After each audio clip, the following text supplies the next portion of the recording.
You betcha. You bet. And now it is time for the penultimate book. And that book this week is called Arcadia. And of course, from Ignition Press. And of course, it has no trailer. In a future where humanity has vanished, a new form of life rises from the ruins. The Serants, an artificial being born of mysterious technology, and it's called Chrysalis? Mysterious technological Chrysalis, known as super dragons. Each one carries a pearl, a biotechnical core that holds their consciousness, their memories, their soul. Halu is a Serant born late, emerging from a forgotten silo. He's rescued from destruction by Weedy, an eccentric scavenger obsessed with the remnants of the past and search for meaning in their own existence.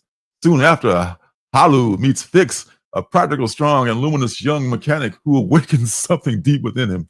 Together, in a world of ruins and dangers, they search for meaning, connection, and a reason to endure. Arcadia is a work of existence science fiction, profoundly human, where memory and love endure as a precious mystery that refuses to fade. A story that explores what makes us human, but humanity is no longer there to tell us the answer. A brand new sci-fi epic, but Miranda Brothers, yada, yada, yada. Now, all right, now where was I? All right, Arcadia. Yeah, these are the guys these are the Anaki and Roy Miranda, the Miranda brothers. And they did, what the hell did they do? They did, what was that series? We Live, I think was the name of the series. And did another one that they mentioned it at the bottom here. We Live and Blade Forger was the other one that they most recently did. And they really come up with a lot of good, high-minded story concepts.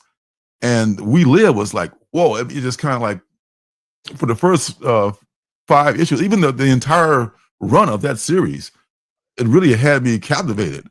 And then they came back with a second series, which, I don't know, they tried to do this thing where they had like more than one cover, and it wasn't just a variant cover. It's like a different story in each book. It got kind of confusing, and I think they kind of lost their way at that point.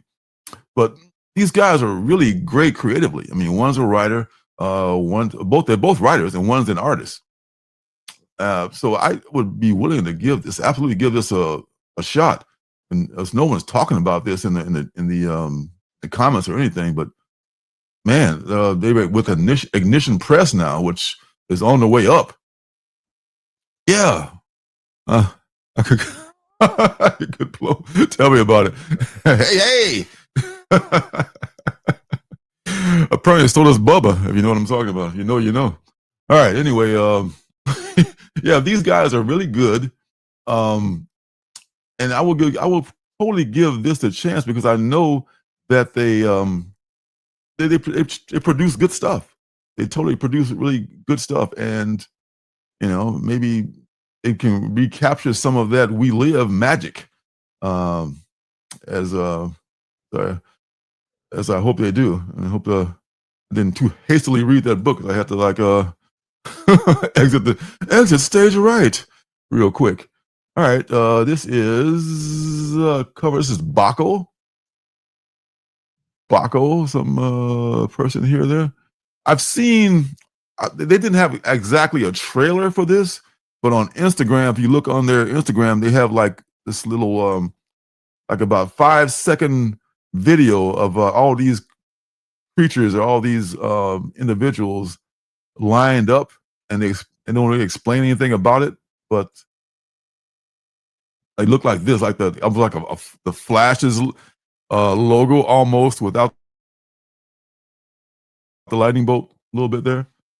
They all have that. And this is David Lafuente's 1 in 5. That's pretty cool. And that's pretty much all the coverage you got. That's plenty right there. Good career. Eva de la Cruz, she's a colorist, great colorist. I'm sure David Sharp is a great letterer. Man, this is, I think, something that you might want to give a chance, give it a shot, because these guys are good. These guys are really good. Miranda art, yeah.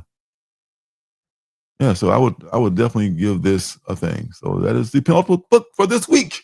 Hey, don't forget to subscribe and leave a thumbs up.